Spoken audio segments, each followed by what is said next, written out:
Hello and welcome back to Range Anxiety. You join me in the Cybertruck, not just a regular Cybertruck, but a Cyberbeast. And we are going to go over what this happened, how I'm even in here, because it's a bit of a surprise to me as well. So yeah, let's just get into the video here. So taking a look at the exterior, this is quite the vehicle. I will say that it is very dirty. This is a loaner that we are getting for service on our Model Y. I only have it for the day for a couple of hours here, but yeah, very, very dirty here. But it's just a massive vehicle. But what's so cool is it doesn't feel massive going down the road, all thanks to that steer-by-wire control there. So that way you can very easily maneuver this around in tight spaces. This is the Foundation series, if you can kind of see there, and the Cyberbeast. So this has the three motors to give very ample acceleration. Nice tires on here. These are probably the tires that I would personally want. And yeah, it's massive, but honestly, the look has really grown on me. I really do actually like the Cybertruck here. Again, Foundation series. You have your side repeater camera right there. Coming on Pirelli tires. You have your light bar. And let's go ahead and open up the frunk. So to get inside, you're going to basically press this button here and the door will pop out automatically. You're greeted by a nice Cybertruck logo right there. And then we're going to go ahead and open up the automatic frunk. So taking a look at the frunk, here you'll find quite a bit of space here. So you're going to find your windshield washer fluid right over here, as well as a button right here to close up the frunk. And it will do it automatically for you. This is the first Tesla that will actually close it automatically. And it's just so cool to see flat, straight edges here. The vehicle is also very hot, so it does get hot being obviously stainless steel in the sun. So let's go ahead and go into the back seat here.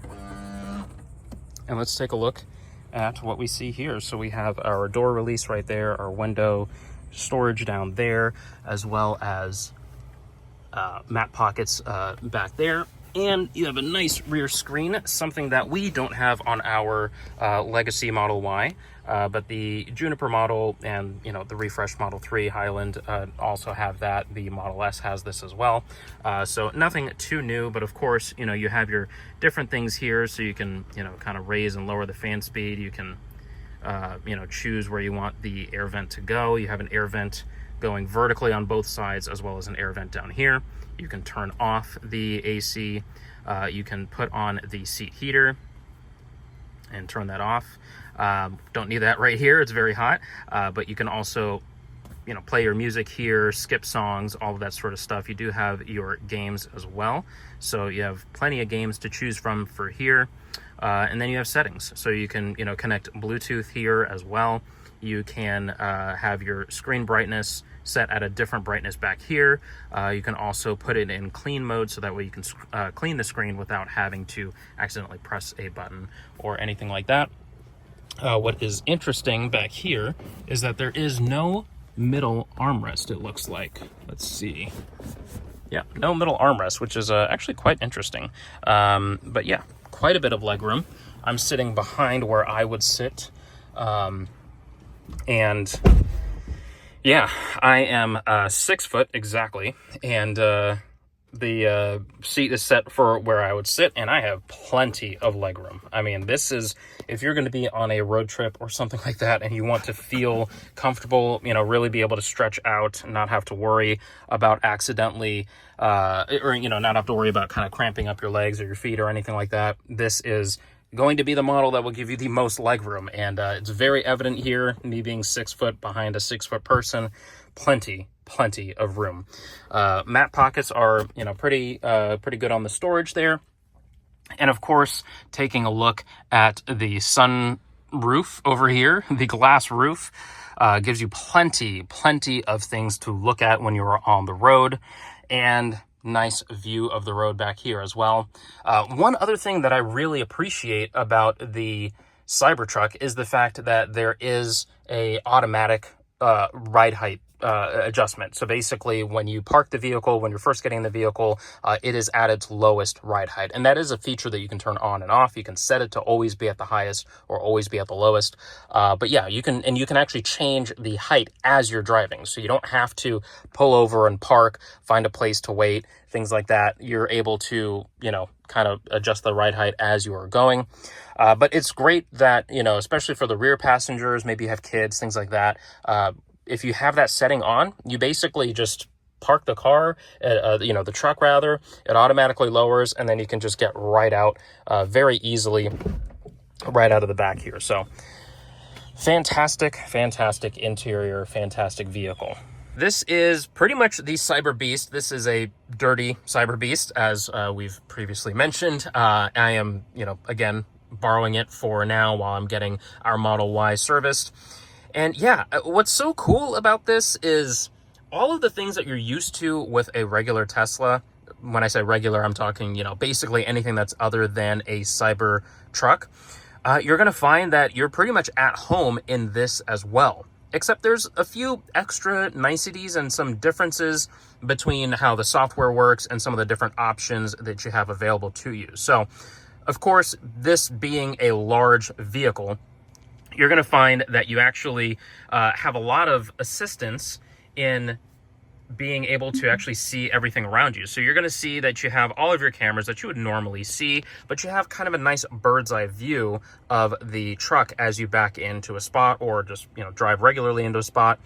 And you're going to have some extra assistance in terms of the software to help you make sure that you're not going to run into something with this being so large. For me, coming from a Model Y, this is massive, especially the interior and not only the bed length and everything like that. This is also probably one of the first times I've driven a truck. So there's definitely some things to kind of get used to. But you also have some nice big mirrors right over there. Of course, you do have a regular rear view mirror, but that mirror is completely blocked by the tonneau cover, which is currently closed. Or actually, no, maybe it's open. No, I think it's closed. I'm pretty sure it's closed. It's showing closed on the screen here. And yeah, I didn't open it either. So yeah, so whenever the tonneau cover is closed, and of course it is closed because I can't see anything back there, then you do have a digital rear view mirror, which you'll actually see. You won't actually see it right now because we're still in, low speed mode here, in drive and everything like that. Yeah, we're in drive, but you're still in sort of a low speed here. So you see how it automatically switched to the front camera. So that way you can see things right in front of you. That way you're not going to run over something. But then once you get past a certain speed, then you will see the rear view camera actually stay sort of locked in as your digital camera. So that's honestly a really cool thing. This isn't the first vehicle ever to do something like that with a rear view camera. But yeah, it is cool to see that. And yeah, the interior is just massive, right? So you have a huge console right here that is quite big and definitely, takes some getting used to. Of course, you have your large cup holders, you have your phone holders right there, and then you have just a nice large empty space right here, right under the center screen. You have your accelerator and your brake pedal. Of course, your accelerator is floor mounted, so that is a difference between the regular, Model Ys and everything like that. You have your door release right over here, as well as a manual release, so you can pretty much only use that for emergencies, as well as your window switches, of course, with all Teslas, automatic window switches up and down. You do have some nice storage down here as well, so you have a little cubby here, you could put your wallet or, something like that. Plus you have a nice sort of bottle holder there, but it doesn't really kind of grip the bottle. It's just kind of a large flat opening there.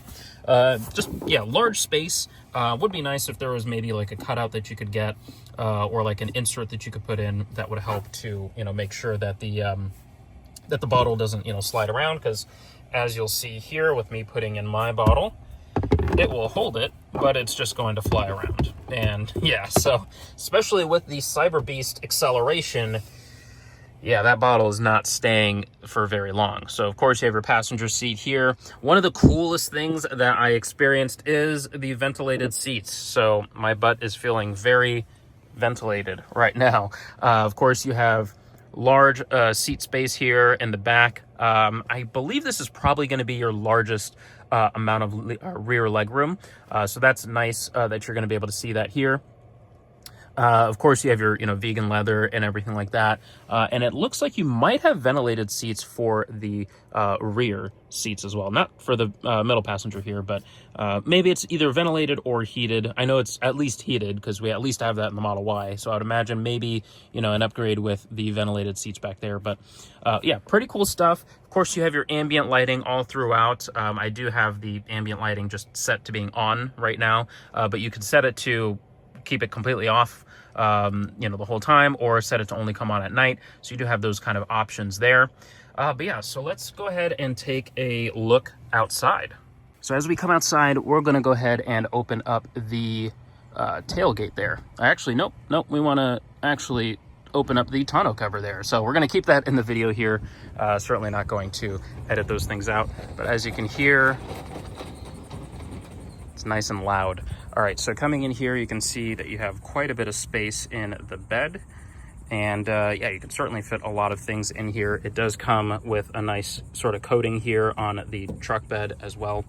And then you have, some nice things going on here. So you have a nice, two plugs here that you can use for your regular 15 amp, plug-ins there, 110 volt or 120 volt actually. And then you do have another 1450 right here, which is nice. So that way you can basically plug in a mobile connector there and charge another vehicle. You have some nice ambient lighting all throughout the truck bed here. So that gives you a lot of illumination, especially at night if you are, loading stuff in here or early in the morning or something like that. And then let's see. So it does not look like the truck bed is automatic. So we're going to go ahead and close that up here because as you can see, there's no buttons here. So we got that locked into place there. And right here, you can actually activate the tonneau cover. So we're going to go ahead and close that up. And you can also just hold it down and that will close it all the way, or you can stop it at any point that you want it to. So especially if you have something that's long and tall, then you can, close it up that way. So yeah, as we take a look at the software here, I want to just tell you, some of the cool things that you can do. So like I said, you can change the ride height from here at any point while you're driving. Pretty awesome. You can open the frunk and it is an automatic frunk, first Tesla to have that. You can open the tonneau, you can drop down the tailgate. Of course, you can open up your charge port and, you can just kind of take a nice little peek around the vehicle. One of the nice quality of life things that I've noticed, especially coming from an older Model Y that has the Intel processor, is that this screen is blazing fast. Night and day difference between our Intel processor on our Model Y and the AMD Ryzen chipset that is in here. So yeah, it gives you a nice bit of, intuitive control and just everything feels more natural and seamless. So pretty cool.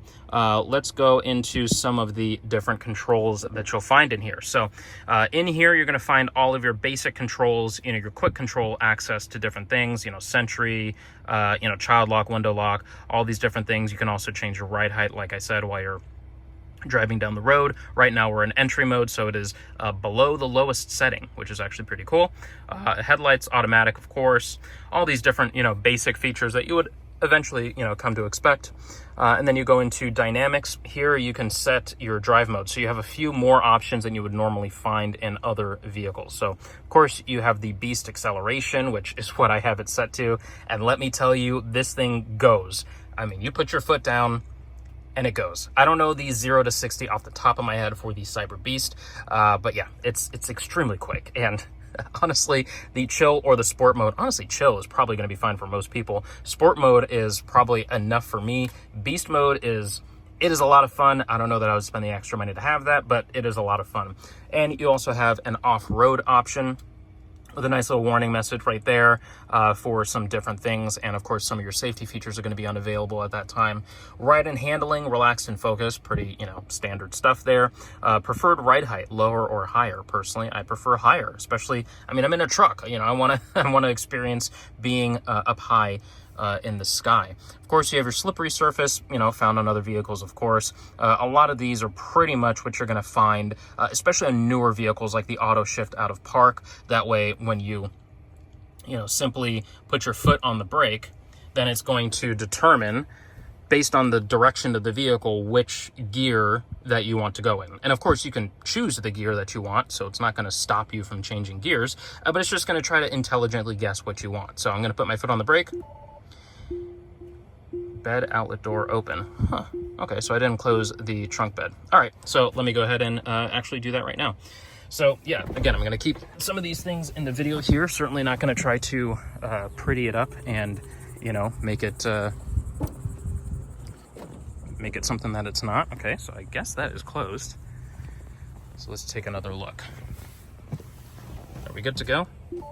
No, bed outlet door is still open. All right, so let's go ahead and open that tailgate.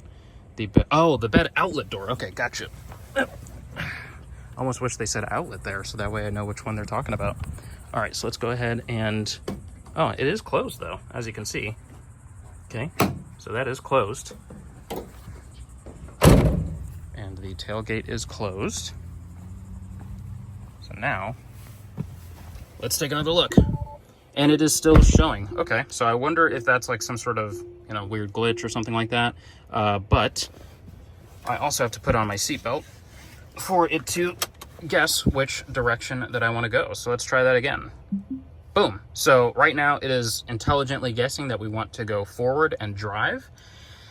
So yeah, that's what we're going to do. All right, so you will have to forgive me. I do not have my phone mount with me to be able to, you know, record this. So right now I'm literally just holding it in my hand. But yeah, let's go ahead and take a little drive and show you basically what it's like driving the Cybertruck, especially the Cyberbeast. So like I said, I am only borrowing this for a few hours from Tesla. It was given to me as a loaner because my car is in service. So we have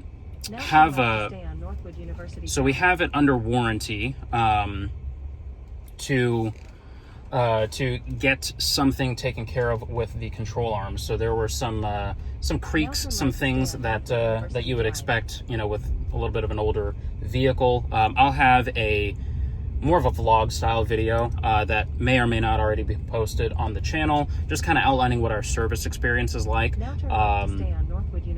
But thankfully they had several you know, Cybertrucks that were actually available for a loaner. So it was actually pretty cool to be able to kind of easily pick one up. And it looks like the navigation has me just going around in a circle. So let's go around here in a circle and let's get back out onto the road. So yeah, I mean, that's the reason why I have this. Only have it for a little bit. It's very dirty. There's no windshield washer fluid. Yeah, so it's kind of funny being able to, you know, kind of pick this up here. Driving a crazy over $100,000 vehicle, if you think about it. It's wild, and it is probably the dirtiest vehicle that I've been in by far for a while. But yeah, I mean, it's cool. You know, it's cool driving this. The steer-by-wire is fantastic. So it takes very little input. For those of you that don't even know what that means, basically it's like you're, you know, driving a vehicle in a sort of video game controller feel of it, right? So basically I tell the steering wheel what direction that I want to go, and the steering wheel isn't actually you know, controlling the tires or the wheels. All that the steering wheel is doing is telling the wheels and tires by electrical inputs where to go. And so with that comes really easy steering. It's very light. Turn right onto North Military, and it doesn't feel like you're driving a vehicle that is this big and this heavy, right? One of the other really cool things is the sound of the motors. This thing sounds like you are driving a spaceship, and I love it. All right, so we're gonna make a right here. One of the things that is taking me a bit to get used to, though, is the fact that there is no turn signal stalks. And we're gonna go onto this road here, and we're gonna do the full acceleration.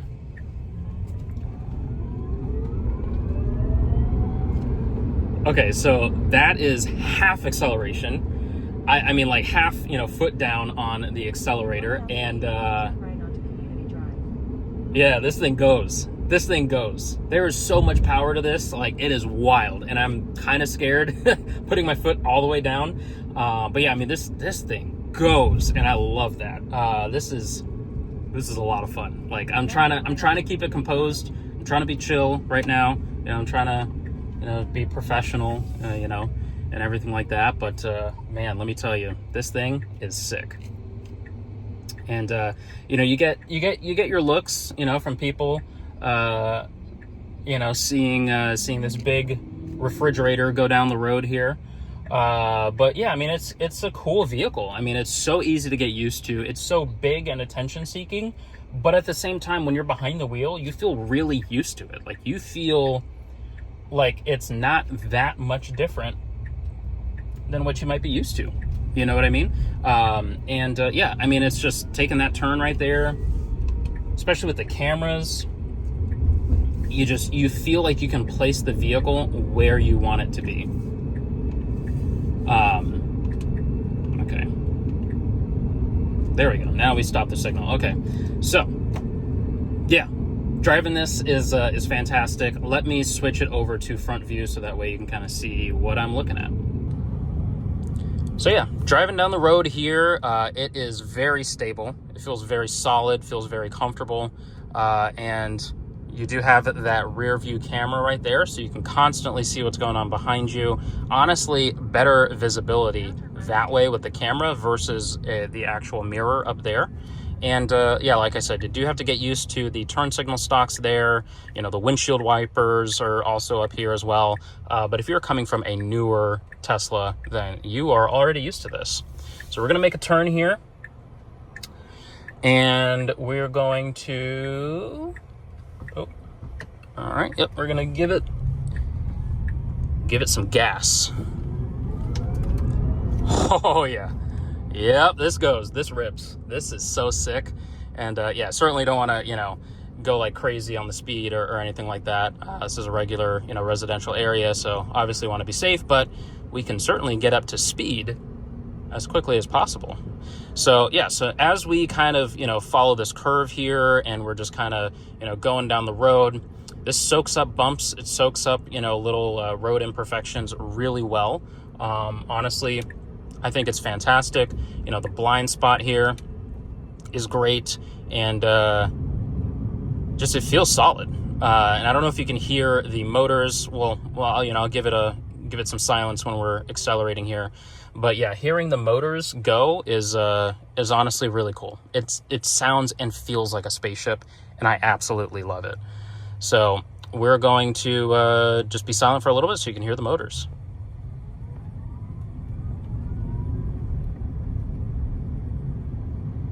Hopefully you can hear that. I mean, it wasn't very loud, but yeah, I mean, it looks and feels really awesome just driving down the road here.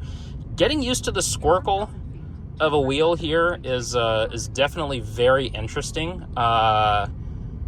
There's definitely a learning curve to it. I mean, I keep wanting to kind of grab it up here, but it's so interesting, like just driving something that's so large, that feels so nimble with the steering, but also has a tiny squircle of a wheel.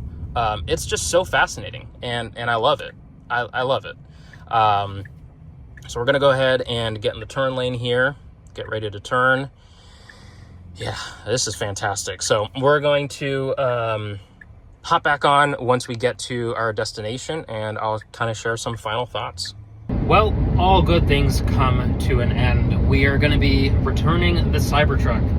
This was an awesome loaner, literally the best loaner I could have ever asked for or imagined. It actually taught me a lot about how Tesla wants to do things, how they introduce new features. There's definitely still some growing pains with how certain things work, and as we saw earlier with like the bed outlet notification that came on, it's probably some sort of sensor that was tripped and just never set back. So there's the odd things that you'll find with any new model, with any vehicle, whether it's a Tesla or not, but you're also going to find some really cool features. Like I said, I love the ride height adjustment. I love it. That's probably my favorite thing, like just being able to just change the height as you go without having to stop, pull over, or anything like that. It's awesome. But anyways, we are returning the Cybertruck. It's been an awesome several hours, nearly half a day here. And yeah, I am just really enjoying this thing. It is driving me down to the service center right now as we speak, hence the hands-free operation here. But, you know, obviously keeping an eye on the road and being safe, you know, not closing my eyes, taking a nap, you know, anything silly like that. Not that it'll let me. It'll definitely yell at me several times to stay awake and focused. But yeah, it's been awesome. Literally, you know, there are some things that I wish would be here, like, you know, maybe massaging seats would be cool. Not that it's normal to see in a truck, but it would be cool to see that in what is basically the top of the line thing that you can buy from Tesla. If you went on the website and you just spec'd out the most expensive thing that you could possibly get from Tesla, there are some like luxury features that you're just shockingly not getting. But that said, it is still an awesome vehicle. Is it worth the price tag brand new? I certainly don't think so. But it is a fantastic piece of technology that, you know, I would love to get used. And I don't think I would personally go for the Cyberbeast, even though the Cyberbeast is really awesome. The acceleration, to me, is a bit of a one-trick pony sort of thing. It's something that I would get used to very quickly. And yeah, for me, the regular Cybertruck is going to be, you know, perfectly sufficient. You know, in my just everyday life, and the acceleration with the sport mode in it is going to be perfectly fine. So yeah, honestly, regular Cybertruck is the one to get, in my opinion. But I'll leave that up to you to decide. So if you're thinking about getting a Cyberbeast or a Cybertruck, let me know down below. If you have any questions about the Cybertruck, I would love to answer them just from my hands-on experience here. It's an awesome vehicle, you know, just purely looking at the vehicle, not the company, not politics, any of that nonsense. The vehicle itself is awesome. And most of the people that are ragging on the design, calling it just a giant spaceship that goes down the road, or a silly refrigerator that just goes down the road, are probably not the kind of people that have ever test driven it, ever actually, you know, experienced it hands-on. There's going to be plenty of haters just from pictures and videos, but honestly, experiencing it hands-on, it's really awesome. And it's something that I think everyone should do, like a demo drive, a test drive, something like that. But anyways, this is a long outro. Let me know what you think about the Cybertruck if you are considering getting a Cybertruck, any questions you might have, and definitely check out this video right here. I'll catch you in the next one. Peace.